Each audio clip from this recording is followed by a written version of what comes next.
Everyone, welcome to my channel. आज की इस वीडियो में मैं आपको प्रिंसेस कट ब्लाउज की कटिंग और स्टिचिंग बताऊंगी बिगनर्स के लिए। तो सबसे पहले मैं बैक वाले पार्ट की कटिंग करूंगी। तो उसके लिए मैंने यहाँ पे कपड़ा लिया है। ये लंबाई है ब्लाउज की और ये चौड़ाई है। तो मैंने यहाँ पर चौड़ाई में यानी कि अर्ज में कपड़े को फोल्ड किया हुआ है और यहाँ पे 2 पार्ट्स में रखा हुआ है और ओपन वाली साइड मेरी तरफ को है, आप देख सकते हैं। अब ऊपर की तरफ से आधा इंच पे हमें एक निशान लगाना है और उसको सीधा कर देना है। ये सिलाई मार्जिन है। अब यहाँ से नीचे को हमें ब्लाउज़ की रेडी लेंथ के लिए निशान लगाना है।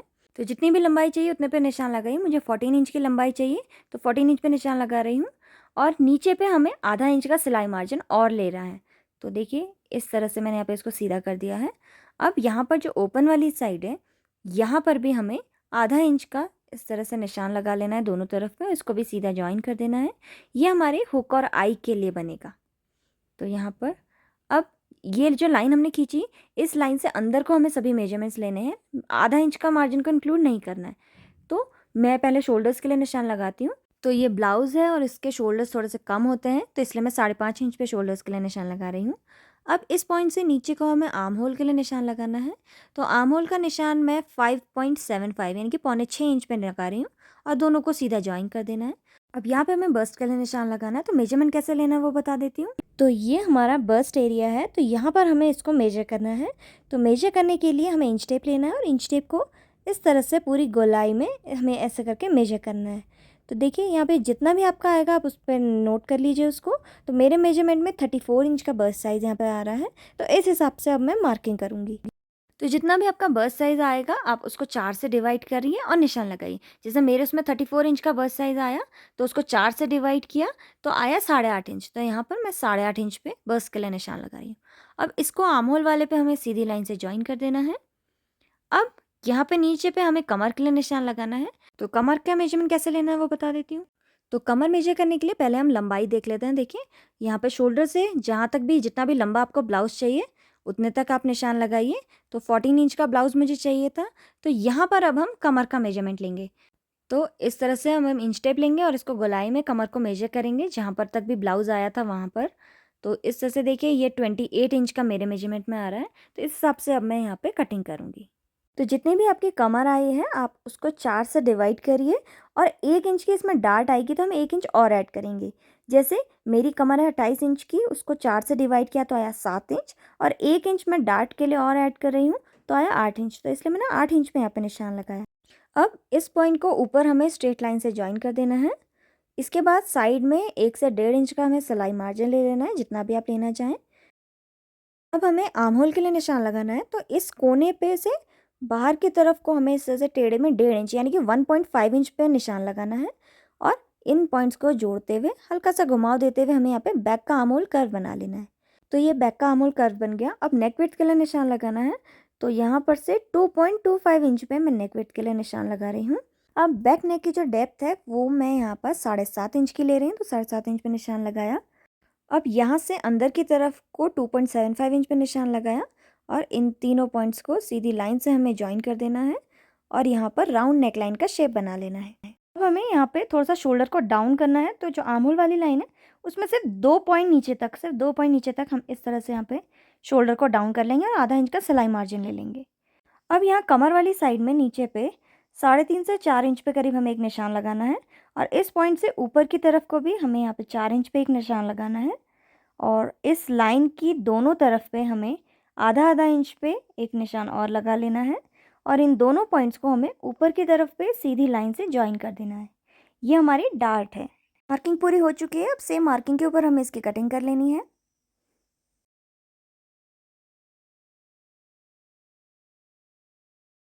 बैक पार्ट की यहाँ पे कटिंग हो गई है और 2 पार्ट्स बनके तैयार हैं और पीछे की तरफ से हमें जो हमारी डार्ट है ना उसको ट्रेस भी कर लेना है। अब मैं फ्रंट वाले पार्ट की कटिंग करूँगी। तो इसके लिए मैंने कपड़ा लिया है और इसको भी मैंने बैक वाले की तरह ही 2 पार्ट्स में रखा हुआ है और इस बार लेकिन फोल्डेड वाली साइड जो है वो मैंने अपनी ओर को रखी हुई है। अब यहाँ ऊपर की तरफ से पहले हमें आधा इंच का हमने सिलाई मार्जिन लिया, उसको सीधा कर दिया। अब इस लाइन से नीचे को हमें ब्लाउज़ की रेडी लेंथ के लिए निशान लगाना है। तो जितनी भी आपको रेडी लेंथ चाहिए उससे 1 इंच बढ़ा के लीजिए। जैसे मुझे 14 इंच की लेंथ चाहिए थी तो 1 इंच बढ़ा के यानी कि मैंने 15 इंच पे निशान लगाया और उसके बाद नीचे पे आधा इंच का सिलाई मार्जिन हमें और ले लेना है।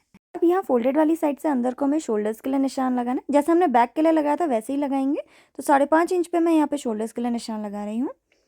अब इस पॉइंट से नीचे को 5.75 इंच पे मैं आर्म होल के लिए निशान लगा रही हूँ और ऊपर सीधा ज्वाइन कर देना है। अब बस्ट के लिए आपको याद होगा हमने 8.5 इंच पे निशान लगाया था, तो 8.5 इंच पे यहाँ पे भी लगाऊंगी और इसको आर्म होल वाले पे सीधा ज्वाइन कर देना है। अब यहाँ पर जितना भी हमें कपड़ा एक्स्ट्रा बढ़ाना है वो मैं थोड़ी देर में बताऊंगी कि आपको कितना एक्स्ट्रा बढ़ाना है। तो पहले हम नीचे कमर के लिए निशान लगा लेते हैं। जितनी भी आपकी कमर है आप उसको 4 से डिवाइड करिए और निशान लगाइए। जैसे मेरी कमर 28 इंच थी तो उसको 4 से डिवाइड किया, यानी कि चौथाई भाग लिया तो आया 7 इंच। तो 7 इंच पे मैंने यहाँ पे निशान लगाया। अब मैं आपको बताती हूँ कि हमें कपड़ा कितना कहाँ पर बढ़ाना है। तो देखिए जो बस्ट वाला एरिया है यहाँ पर एक प्रिंसेस कट आएगा जिसको हम कट करके सिलेंगे। तो दोनों तरफ से आधा आधा इंच का सिलाई मार्जिन चाहिए होगा, तो टोटल 1 इंच। तो 1 इंच का कपड़ा मैं यहाँ पर एक्स्ट्रा बढ़ा रही हूँ और इसको सीधा कर लिया। तो बस्ट में कपड़ा एक्स्ट्रा बढ़ा लिया हमने। अब बताई कमर की। तो कमर में जो प्रिंसेस कट आएगा वो यहाँ पर 1.75 इंच का कट होगा, क्योंकि ये 34 साइज़ का ब्लाउज़ बना रही हूँ मैं। तो 1.75 इंच का कपड़ा कट होगा तो हमें यहाँ पे 1.75 इंच का एक्स्ट्रा बढ़ाना पड़ेगा। तो यहाँ 7 इंच के आगे की तरफ को मैं 1.75 इंच का कपड़ा बढ़ा रही हूँ। अब जब हम यहाँ पे प्रिंसेस कट को कट करेंगे तो उसको सिलना भी पड़ेगा। तो सिलने के लिए दोनों तरफ से आधा आधा इंच का सिलाई मार्जिन जाएगा। तो टोटल हो गया 1 इंच। तो 1 इंच का कपड़ा हमें और बढ़ा लेना है। तो यहाँ पे देखिए 1.75 इंच प्रिंसेस कट का बढ़ाया और 1 इंच सिलाई मार्जिन के लिए बढ़ाया, तो टोटल 2.75 इंच का कपड़ा बढ़ाया। अब इन दोनों को ऊपर सीधी लाइन से ज्वाइन कर देना है और यहाँ साइड में 1 से 1.5 इंच का हमें सिलाई मार्जिन ले लेना है, जितना भी हमने बैक वाले पार्ट में लिया था।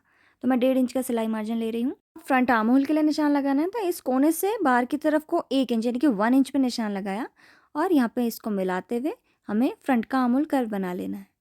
तो ये मैंने फ्रंट का आर्म होल कर्व बना लिया। अब यहाँ फोल्डेड वाली साइड से 2.25 इंच पे मैं नेक विड्थ के लिए निशान लगा रही हूँ और फ्रंट नेक की जो डेप्थ है, जो नेक की डीपनेस है, वो मैं यहाँ पर 6.5 इंच की ले रही हूँ। 6.5 इंच पे निशान लगाया। अब अंदर की तरफ को 2.75 इंच पे मैं करीब इस तरह से निशान लगा रही हूँ और इसको यहाँ पे बॉक्स बनाते हुए हमें यहाँ पे राउंड नेकलाइन का शेप बना लेना है। तो ये हमारे फ्रंट की नेकलाइन भी बन गई है। अब हमें बस्ट पॉइंट के लिए निशान लगाना है। तो बस्ट पॉइंट कैसा लेना है वो मैं पहले आपको बता देती हूँ। तो बस्ट पॉइंट यानी कि हमारा जो बस्ट एरिया है उसका बिल्कुल टॉप पॉइंट, यानी कि ये बिल्कुल सेंटर वाला पॉइंट। इसको नापने के लिए हम यहाँ शोल्डर से इस तरह से नापेंगे। शोल्डर पे इंच टेप को रखेंगे और फ्रंट की तरफ से इस तरह से करते हुए हम इसको मेजर करेंगे। तो देखिए ये 34 साइज़ का है, तो इसका जो बस्ट पॉइंट यानी कि टक्स पॉइंट भी इसको हम कहते हैं, वो हमारा 9.5 इंच यानी कि 9.5 इंच पे यहाँ पे आ रहा है। 34 साइज़ में 9.5 इंच आया। और अगर आपका थोड़ा सा बड़ा साइज़ है तो इस तरह से ही आप मेजर करिए, तो आपका ये 10 इंच या 10.5 इंच तक आएगा। और अगर आपका स्मॉल साइज़ है यानी कि 32 बस्ट साइज़ तक आएगा तो 9 इंच पे हम इस पर निशान लगाएंगे। तो ये सभी मेजरमेंट्स के हिसाब से अलग अलग हो जाता है। मेरे मेजरमेंट में ये 9.5 इंच आया, तो इस तरह से शोल्डर से 9.5 इंच पे मैं यहाँ पे निशान लगा रही हूँ। अब यहाँ फोल्डेड वाली साइड से ये निशान कितनी दूरी पे होना चाहिए, देखिए ये हमारा लगभग 3.75 इंच की दूरी पे होना चाहिए।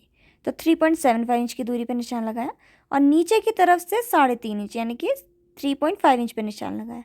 अब इन दोनों पॉइंट्स को सीधा ज्वाइन कर देना है। बॉटम की तरफ से प्रिंसेस कट का शेप बनाना है। तो देखिए हमने 1.75 इंच का कपड़ा एक्स्ट्रा बढ़ाया था ना, तो इतने पे ही हम यहाँ पे भी निशान लगाएंगे।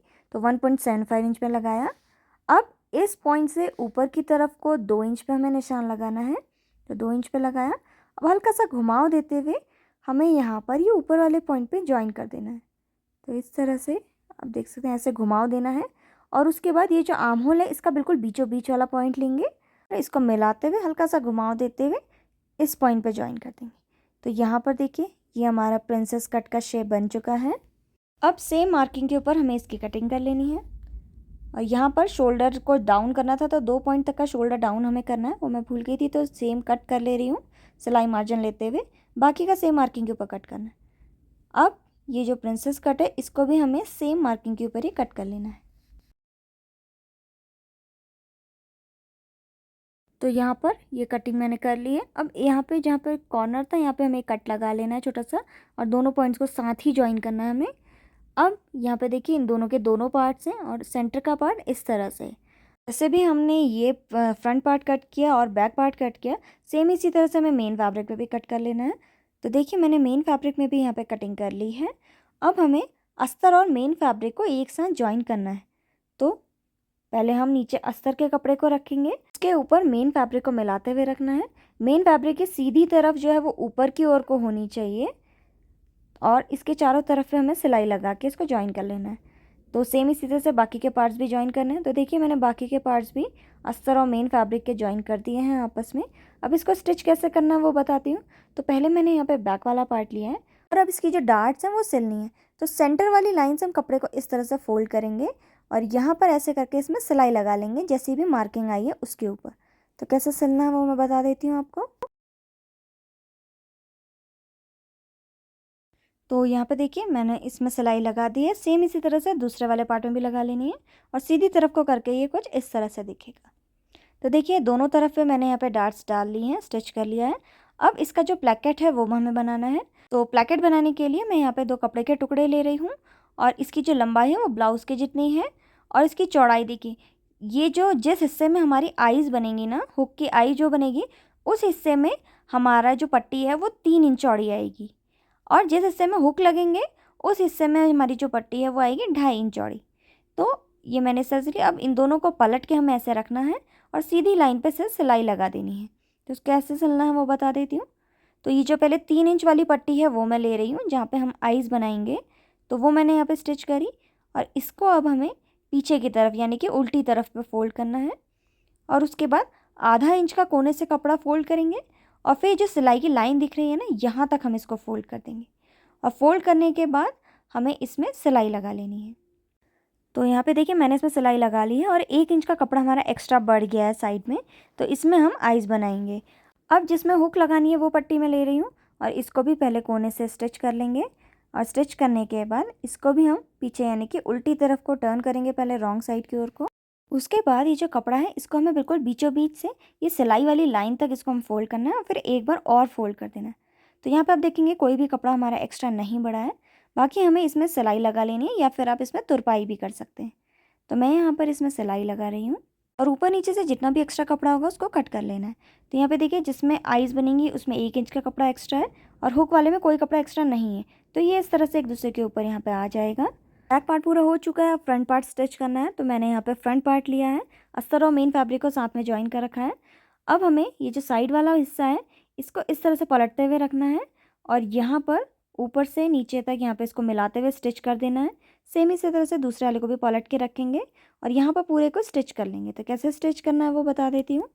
तो ऐसे मिलाते हुए रखेंगे और जितना भी हमने सिलाई मार्जिन लिया था आधा इंच की दूरी पे हम इसमें सिलाई लगाते जाएंगे।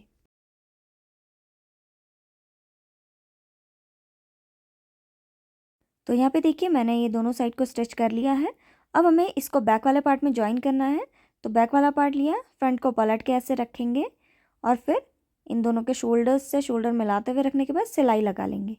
तो देखिए मैंने इसके शोल्डर्स में सिलाई यहाँ पे लगा ली है। हमें इसकी नेकलाइन को स्टिच करना है, तो इसको मैं ओपन करते हुए इस तरह से रख रही हूँ। अब यहाँ पर मैं उरेब पट्टी ले रही हूँ, 1.5 इंच चौड़ी पट्टी है ये और इसको हमें सीधी तरफ पे पूरी नेकलाइन में गोलाई में इस तरह से मिलाते हुए यहाँ पे रखना है। 2 पट्टियों को जोड़ के रखना है और इसको ही नेकलाइन में डबल फोल्ड करके फिनिशिंग दे देनी है। यहाँ पर आप देख सकते हैं इसकी नेकलाइन मैंने बना ली है। अब यहाँ पर साइड में से थोड़ा सा फ्रंट और बैक का जो कपड़ा है वो आप देख सकते हैं ऊपर नीचे हो रहा है। तो हमें दोनों को बराबर यहाँ पे कर लेना है। तो मैं इसको ट्रिम कर रही हूँ। बराबर करने के बाद अब हमें इसमें जो स्लीव्स हैं उसको अटैच करना है।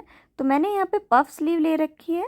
पफ स्लीव की वीडियो मैं ऑलरेडी डिटेल में बना चुकी हूँ और इसकी लिंक मैं आपको डिस्क्रिप्शन बॉक्स में दे दूँगी अगर आप पफ स्लीव बनाना चाहते हैं तो। तो इसको मैं ओपन करते हुए रख रही हूँ ब्लाउज़ को और स्लीव को इस तरह से हमें अंदर की तरफ को करके रखना है। दोनों की सीधी तरफ एक दूसरे की ओर होनी चाहिए और स्लीव का फ्रंट आर्म होल कर ब्लाउज़ के फ्रंट आर्म होल से और बैक का बैक से जॉइन होना चाहिए। स्लीव को सेंटर से मिलाते हुए इस तरह से हमें रखना है और आधा इंच की दूरी पे इसमें भी यहाँ तक सिलाई लगानी है। सेम इसी तरह से दूसरी तरफ पे भी हम इसको सिल लेंगे। तो देखिए ये शोल्डर वाला जॉइंट है और ये स्लीव का जॉइंट है। तो दोनों के सेंटर को हम यहाँ पे मिलाते हुए रखेंगे और मिला के रखने के बाद इसमें आधा इंच की दूरी पे पूरे में हम सिलाई लगा लेंगे।